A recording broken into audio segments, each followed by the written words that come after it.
Let's do this. All right, so this is day 7 of the 31-day individuation process journey challenge thing.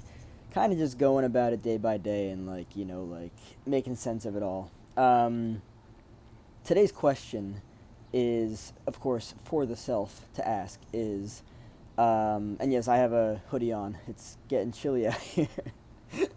The fall time is rolling in quite quickly. I mean, it is the 7th of October, so the question to ask the self is, and I just looked at it too to make sure that I remembered it too. The question to ask the self is, has anyone ever said or done anything to me to make me feel like I was inherently defective?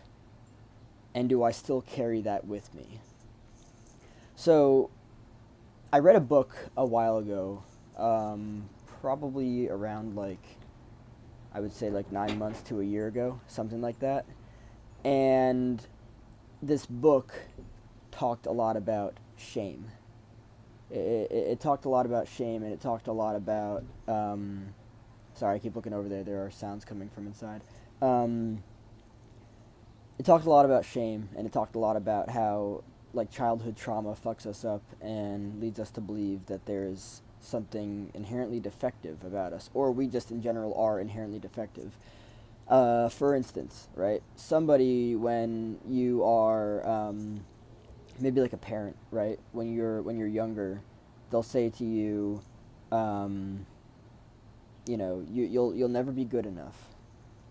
That mars a child like crazy. I'm not talking about physically. I'm talking about inside, in here and in here, right? That mars the fuck out of a child. That completely destroys a child's capacity to understand themselves and see themselves clearly and for who they are.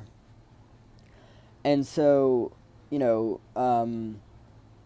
there can be that. There can be physical abandonment. There can be emotional abandonment and everything. There are so many different forms of things that can be said, things that can be done that can really, you know, fuck up the way that a child sees themselves. And so I'm wondering, for the individual, for the self, is there something that someone said or did that made you feel like you were inherently defective?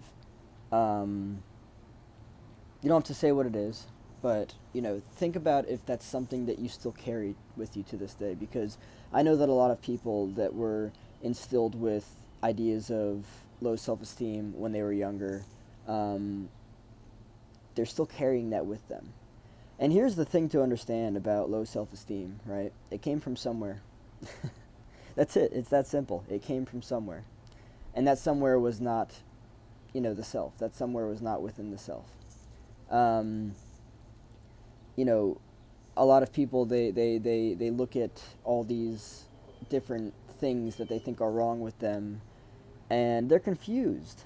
They're very confused because they confuse it for their shit, and it's not their shit. If you grew up with thoughts and beliefs and feelings of low self-esteem, that's not your shit. I know that you might, carry it around, oh, I feel terrible about myself, I feel like I'll never be good enough. I was told that I'll never be good enough, like this, that, and the other. That's not your shit. I know that you probably carry it around and you mistake it for your shit, but it's not your shit. It is shit, and you could consider it your shit because you took it from someone else, but that was that other person's shit. That other person had low self-esteem or continues to have low self-esteem, and they just projected it onto you. That's all this is. It's very simple stuff. But of course, because we have a really hard time with recognizing and actually understanding projections, we tend to carry this stuff with us, right? I know people who have been projected onto. I've been projected onto, and for a while, I mistook the shit that people projected onto me as my shit until I saw it clearly for what it was and where it came from, and I was like, oh wow, yeah, never mind, I don't. So another part of the individuation process is not just a matter of separating yourself from other people in terms of thoughts, opinions, ideas, judgments, all that stuff, but it's also a matter of recognizing what other people gave to you, right? Like in terms of like the things that they said to you, like you'll never be enough, this, that, and the other, and just giving it back. Oh, I carried this for a while. Here, you take this back. It's not mine. Maybe it's not even yours either. Maybe it's, I don't know, your parents. Give it back to them. It's not mine though. And then just kind of going from there. You know, it's once you really open your eyes and like have that awakening to it and like, you know, realize like, oh, never mind. There was never anything wrong with me to begin with. I was never defective. I just had somebody who raised me who taught me a belief that was really just a reflection of how they see themselves, a reflection of how they feel about themselves. It's not me. It's not mine. Take it back. That's it. You know, and it's interesting too because like I see people like I've told people, I've actually told people like it's not yours. And it's like they're fighting for it. it's like they're like, but why not? And it's like, it's just not. I mean, if you want to keep it, go ahead. It'll limit you, but go ahead, keep it. Not my problem. It's just very interesting. It's very interesting. I think that this also comes down to identity, how we see ourselves. You know, I would argue that a lot of people are actually very attached to, well, not only are we attached to our identity, but we're also attached to the suffering that comes with our identity. That's just the way that it is. And so, like, you know, the reason why this is so important within this process of individuation is because recognizing the things that other people gave to you, right? You have them because they gave them to you. If you were conscious enough back then and were like, oh, that's not even your shit. That's your, maybe it's not even your father's shit. Maybe that's that person's father's shit. Or maybe that, you know, like, just go up the ladder. Just go up the ladder. It came from somewhere, but I'm going to tell you right now, it has nothing to do with you. Just seeing that stuff clearly changes the dynamics of everything.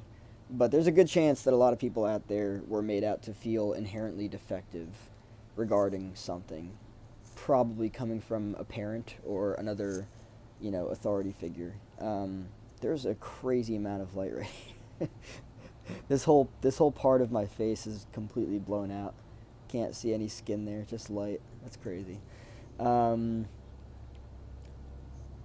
Interesting. The reason why it's important for me to like break these ideas, break these videos down and kind of just like not like, if this was 10 years ago in terms of me, oh, there's a helicopter coming, I think. That thing is loud. I don't know if you guys can hear it, but anyway, I'm gonna keep talking in hopes that you can. That thing is loud. So yeah, the way that I used to do my YouTube videos was I'd press that record button just to like, you know, give a bit of like vulnerability here, because I think this whole process of growth is very interesting, and I think that the more that you open yourself up and get vulnerable, the more people are like, whoa, right? And then it inspires other people to do the same thing, and that's what I'm here for. I'm here to open up my book and show people what's going on, and through that offer insight, inspiration, and guidance. Yeah, back when I used to do these YouTube videos, I would literally press that record button, stand in front of the camera, and just be like, fuck, and then start over again, right? I didn't have any fancy editing software, but now I don't give a fuck anymore. This is fun for me.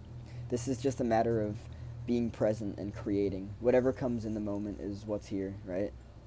And I can't imagine that this is not valuable. I mean, I have plenty of things to say, and I know that a lot of people appreciate what I have to say. So,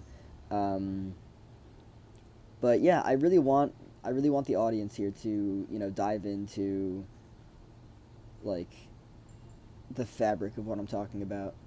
You know, I want you to look at your own life and ask yourself if you've ever been made out to feel inherently defective by somebody based on what they said or did to you.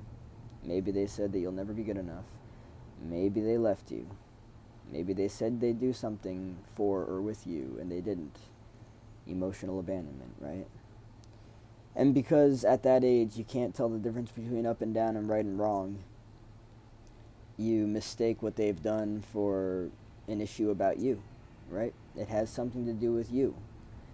It's your fault. You suck. It's your issue. I'm not saying this to you guys. I'm saying, like, as an example, is like that kind of stuff. When you tell, I guess I'll refer to them as sponges, right? When you tell a child that they're a sponge, why do you think children learn a language so fast? They're soaking it up, right? They're if you feed a child ideas of low self-esteem with limiting beliefs, right? They're gonna soak it up and they're gonna carry it with them.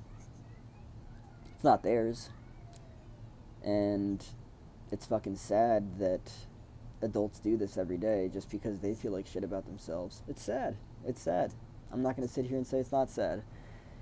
Many parents are fucking up their children with bullshit that has nothing to do with their children and everything to do with them because they don't know themselves. They don't know their shit. They are not doing the work. They're not in therapy. They're not taking the time to heal.